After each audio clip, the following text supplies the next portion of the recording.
Into Local 4 Midday, millions of people in the U.S. suffer from Alzheimer's disease, and so far there is no cure. But the Alzheimer's Association is looking to change that. There are annual walks coming up here in the Tri-Cities, and I'm here now with Keely to talk about them. Thank you for being here. Yes, thank you for having us. Okay, so the first one in the Tri-Cities coming up is the Hastings Walk, happening on September 26th. Is that right? September 28th. 28th. It's a Sunday. Yep, September 28th at 1 o'clock. Okay.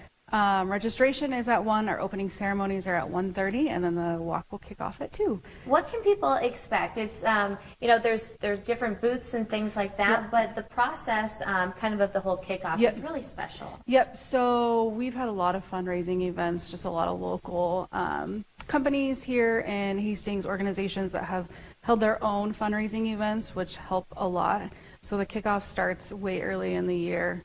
We held a kickoff itself, which was a lot of fun, but there will be some guest speakers, some very inspiring guest speakers that will be there, marching band, fire and police, both will be there. We'll have food trucks, just a lot of events throughout the afternoon. Okay, well, and the purpose here is to raise awareness, but also those funds for a cure, obviously, and I'm sure that's important to you as you do work within the community of elderly people, right? Yes, it is. It's very important to me. I've worked in senior living for quite some time now, and the Kensington here in Hastings downtown, we do have an assisted living, but we also have a memory care. So we serve some of those geriatric residents that have that, and it's very sad to see. It's very sad to see their families come in and them just be completely different people. Right, exactly. The thing that I like about the walks is that it brings everyone together, people who might be suffering, people who have lost loved ones to Alzheimer's or dementia, and then just those family members. It's a nice way for people to kind of gather and have that community a little bit. Yes, it is. It's wonderful. It's great to know that there's such great support, and that's one thing with the Alzheimer's Association. This is their biggest event ever, and it's one of the biggest events probably in the world.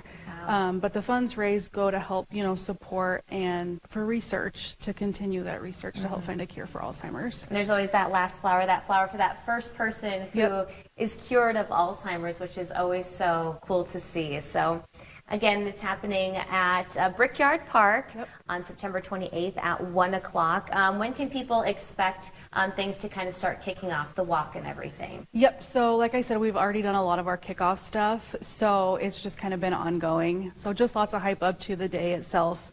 You can go online to register at act.alz.org. You'll just search your location and find whichever walk it is that you're donating for or registering a team for, but there's also a spot on there to volunteer if you want to help us volunteer the day of the walk or after the walk, and raising funds doesn't stop the day of the walk, right? So it's something that we continue to do all year. Day of, people can though still register. Yep, they can. Yep, we'll have a registration booth at 1 o'clock, and then we'll have our opening ceremonies at 1:30, and then we'll kick off at 2. Wonderful. All right. Well, I'm sure everyone's looking forward to that event. Again, thank you so much. Yes, Keely. thank you for having us. All right. Stick with us. Your forecast next.